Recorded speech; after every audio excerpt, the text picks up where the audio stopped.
วันที่20พฤษภาคม2019ห้องการกองบัญชาการทหารเมืองไซจัดพิธีปิดสุดอบรมหัดแอบสร้างกลุ่มบ้านสู่หบติดเหลี่ยม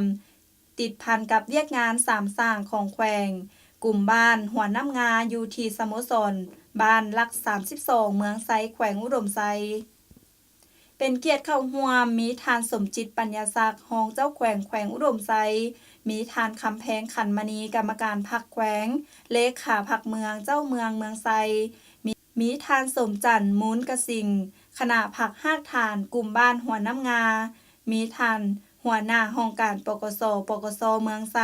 แขกเซินอายน้องทหารครูฝึกอบรมฮัดแอบจาก11บ้านที่ขึ้นกับกลุ่มบ้านหัวน้ำงาเข้าร่วม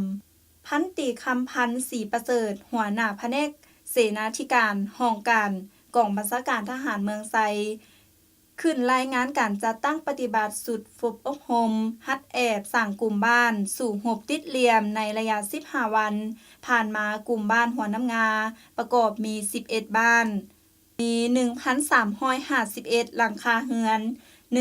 1,628 ครอบครัวมีพลเมืองทั้งหมด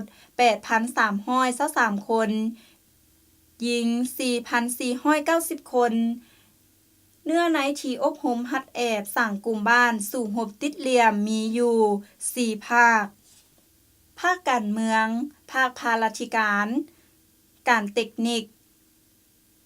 ภาคการทหารภาคศิลปยุทธ์และภาคยุทธวิธีในพิธีมอบใบย่องยอให้กับบุคคลเฮียนดีเฮียนเก่งจำนวน11สหายใบย่องยอห้องการเมือง24ใบให้แก่ผู้อุปถัมภ์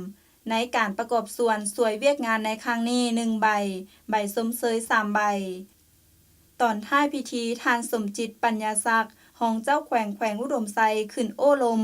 ก่อนอื่นได้ย่องยอสมเสยต่อผู้ที่ได้รับการฝึกฝน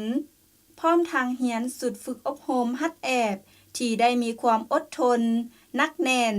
ให้บรรดากองรอนป้องกันจากบรรดาบ้านจงนำเอาความรู้และประสบการณ์ที่ได้เรียนมาไปนำใช้ในหน้าที่การงานของไผ่ลาวให้มีประสิทธิผล